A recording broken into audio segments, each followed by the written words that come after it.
अस्सलाम दोस्तों, मैं कायद हुसैन ग्रीन डॉट यूनानिमल्स दिल्ली से। लखनऊ की एक काफ़ी बुज़ुर्ग हकीम है, करीब 70 से 80 साल के आसपास एज होगी या हो सकता है कि इससे भी ऊपर हो। तो मेरे एक बहुत करीबी दोस्त हैं राहुल यादव। पुलिस विभाग में हैं। उन्होंने उनसे मुलाकात कराई, मेरी बात कराई, और क्योंकि वो ज़ईफ़ी की हालत में है बहुत ज़्यादा, तो वो बहुत ज़्यादा भाग दौड़ नहीं कर सकते, बहुत सारी चीज़ें नहीं बना सकते। उन्होंने मुझसे एक ख्वाहिश ज़ाहिर करी कि अगर आप ये कुश्ता हमें बना कर दे दें, ये उनके किसी वक्त में उनका मामूल मतब होगा। जिस वक्त भी वो जवानी की हालत में होंगे उस वक्त उनका मामूल मतब रहा होगा, लेकिन क्योंकि अब वो ज़ईफ़ी की हालत में हैं इस वजह से वो भागदौड़ नहीं कर सकते, नहीं बना सकते। इसमें थोड़ा कुछ चीज़ें वैसी भी हैं, जंगल से निकलेंगी, आग के पत्ते वगैरह तो वो नहीं कर सकते बेचारे। बहरहाल उन्होंने ख्वाहिश ज़ाहिर करी कि अगर मैं उनको ये कुश्ता बना के दे दूं, क्योंकि वो बुज़ुर्ग थे तो मैं उनको मना नहीं कर सका। और फिर राहुल भाई की बात जो है ना, उनसे मेरी घर जैसे मामला आते हैं। बेहतरीन इंसान हैं, बहुत बढ़िया इंसान है। तो उन्होंने जब कहा मुझसे कि यार कायद भाई ये बना के दे दूँ, तो उनके लिए मैं ये बना रहा हूँ। बहरहाल ये दिल्ली से मैंने शंगरफ मंगाया। ये आला क्वालिटी का शंगरफ है, आप ये देखिए।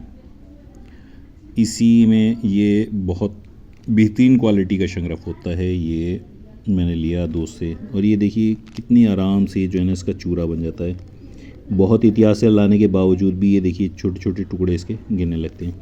मैं आपको इसमें एक चीज़ और बता दूं कि ये चाइना में भी आता है। इसमें गैलियम नाम की एक धातु होती है जो कि पारा नहीं होता, और वो भी बहुत इशारे से टूटता है। तो आप ये कभी भी लें तो बहुत पहचान करके लें कि गैलियम वाला ना हो, क्योंकि वो उसमें पारा नहीं होता, तो उसका रिज़ल्ट बिल्कुल ज़ीरो मिलता है। आला क्वालिटी का शंगरफ ले लें। आप लोग इसको जानते होंगे, ये इस्पंद या हरमल, इसको हरमल भी बोलते हैं, इस्पंद कहलाता है ये। इसके अंदर तांबा होता है। ये अपने आप में बहुत ज़बरदस्त ताकतवर चीज़ है। जोड़ों के दर्द में, मर्दाना ताकत में, पट्ठों की ताकत में ये बहुत अमूमन जो है ना गोलियों में भी इस्तेमाल होता है। यहाँ पर हम इसको जो है ना कुश्ते में इसको इस्तेमाल करेंगे, और काफ़ी सारे नुस्ख़ात जो होते हैं उसमें ये इस्पंद पड़ता है। जोड़ों के दर्द में भी मैंने आपको बताया बहुत अच्छा काम करता है ये बहुत तिकोना सा टाइप की चीज़ होती है। देखिए मैं आपको दिखाई देता हूँ, ये थोड़ा धुंधला हो रहा है। ये बीज होते हैं इसके, तिकोने से टाइप के होंगे, लेकिन ज़बान पे आप रख के इसको चबाएंगे तो कड़वे होते हैं और बहुत तेज़ी महसूस होती है।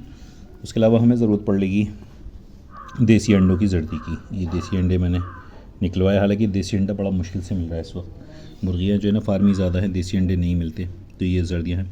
तो आगे का प्रोसेस मैं आपका इसको बताता हूँ। इसमें क्या करना है, पहले इसको हम बारीक कर लेंगे और फिर अंडे की जर्दी में इसको मिला करके, और शंगरफ को जो है इसके बीच में दरमियान में रख के इस गोले को पहले धूप में, यहाँ से हम इस बंद को बारीक कर लेंगे और इस तरीके से सारी अंडों की जर्दियाँ इसमें डाल के पहले इसको घोट लेंगे अच्छी तरीके से, एक नुक्ता बनाएंगे, और इसी के बीच में हमें जो है ये शंगरफ की डेली रखनी। क्योंकि मेरे एक हाथ में मोबाइल है, मुझे दिक्कत है, तो मैं इसका सारा प्रोसेस आपको एक साथ करके नहीं दिखा पाऊँगा। पहले मैं इसका नुक्ता बना लेता हूँ, फिर उसके बाद बताता हूँ इसमें क्या करना है। ये हमारी शक्ल आ गई है इसकी जर्दी खरल करने के बाद। ठीक है, गीला सा नुक्ता बन गया। अब इसको आधा आधा करके और इसके बीच में शंगरफ रखा जाएगा, और इसको सुखाने के लिए हम रख देंगे, और रात को फिर इसको आग देंगे आज इंशाल्लाह। ये हमने इसके 2 टुकड़े बना लिए बराबर बराबर, और यहाँ ये शंगरफ की डेली जो है ना इसके बीच में हम रख देंगे।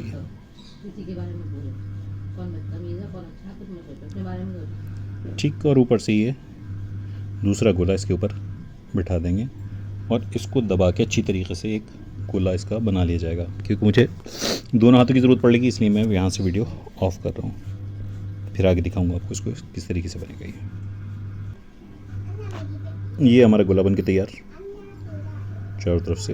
अब हम इसको सुखा लेंगे, और ये चाहें तो आप लड़ाई में भी काम ले सकते हैं किसी के सिर पर मारने के लिए, लेकिन किसी का सिर नहीं फूटेगा, गोला ज़रूर फूट जाएगा ये।